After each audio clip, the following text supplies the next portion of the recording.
I just want to tell you my addiction story, and then I'm gonna do a bit of my stand-up act, because I want you to see how humor can get a person through the darkest days in their life, and how it can actually save a person. It's terrifying. It's terrifying for a young child to grow up in chaos. My mother was the alcoholic. My mother didn't choose it. It chose her, and her father was alcoholic too. Actually, I come from a long, fine tradition of alcoholics. Long, fine tradition. They must have been distilling potatoes on the boat to come to Canada, you know? So when did I take my first drink? I guess when everybody else does, when you're 11, right? Right? Am I right? You're 11 years old, and I remember that first drink, it was like it was yesterday, you know? It was like, I am drinking the chalice of my ancestors. I am drinking their blood. Here we go. It was in my DNA to begin with. Went to school, believe it or not, and that was the first time I started performing, was in high school. Because I thought, I can't cope with being home. I can't cope with the pain. I mean, I drank and did drugs to cope with the insanity of the home life and the alcoholism. But how can I put this tension and insanity into context? I'll try to make people laugh, because that way they might like me. And did very well in school, you know, got the BA and everything, and I realized I would have to leave Montreal. I would have to leave the Montreal Canadiens. I would have to leave UP. I would have to leave bagels. I would have to leave my dopey friends. I'd have to come to Toronto. Now, a Montrealer leaving for Toronto, that was just treason. So, came to Toronto, worked my way up in the industry that I've picked. By the way, an industry that embraces alcoholism, that embraces drug addiction. If you're not addicted to drugs, you're weird in showbiz, you know.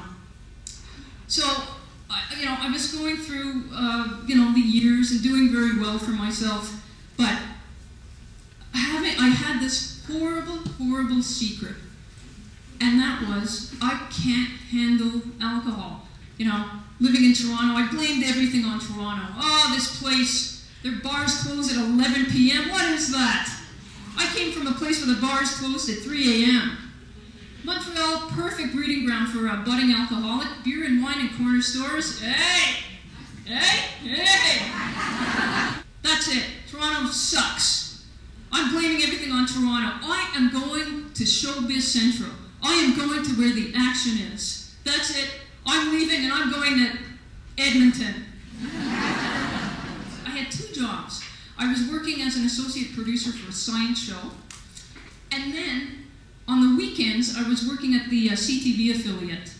And I don't know how I did it, because I was drunk or stoned all the time. And I remember going into the office and like falling asleep under the desk. And people would wonder, what are you doing? And I'd say, I'm thinking. I'm an artist, I'm thinking. I was living a lie. I was living a double life. I was presenting the public side of me, you know, somewhat professional and working in television. I got my first writing gig at YTV. And then I would, after work, you know, go and hit the bars so hard and drink so hard and drugs so hard, because I thought that's what writers do. I wondered why I was so depressed all the time. I wondered why I wanted to just kill myself all the time.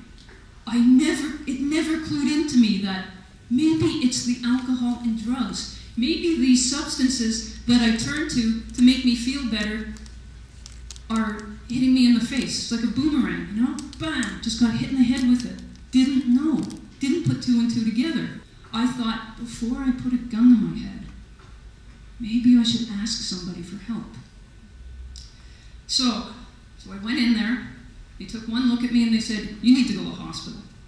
So I went to the hospital and they said, you need to go to rehab. I went to the rehab, they said, you need to go to detox. So I bounced around a bit, but they saved my life. How are you doing, folks? I'm gonna ask, any of you hungover right now? All right.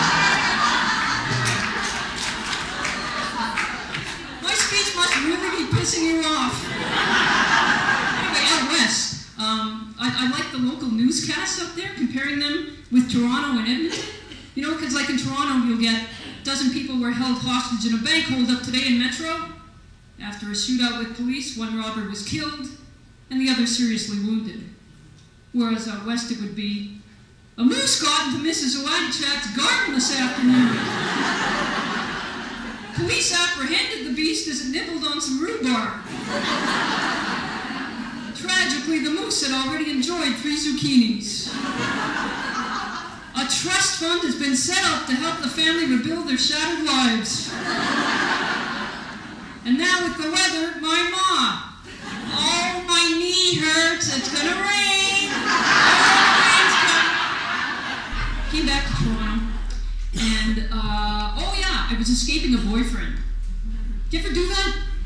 Do you ever just call your guy and say, I'll talk to you tomorrow, and then just move across the country? No? Just me? Oh, she's not, yeah! Oh yeah, twice! Guess what happened to me the other day? Unbelievable! I went to a movie, the cashier asked me if I was a senior.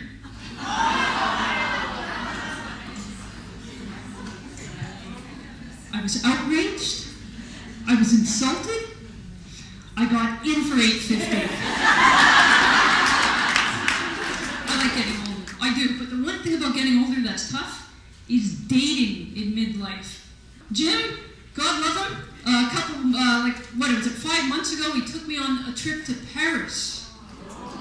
Yeah, for a week. That's a nice place to get married. And you know where I was with him yesterday? I had to go with him to get his colonoscopy. So, the courtship is pretty intense.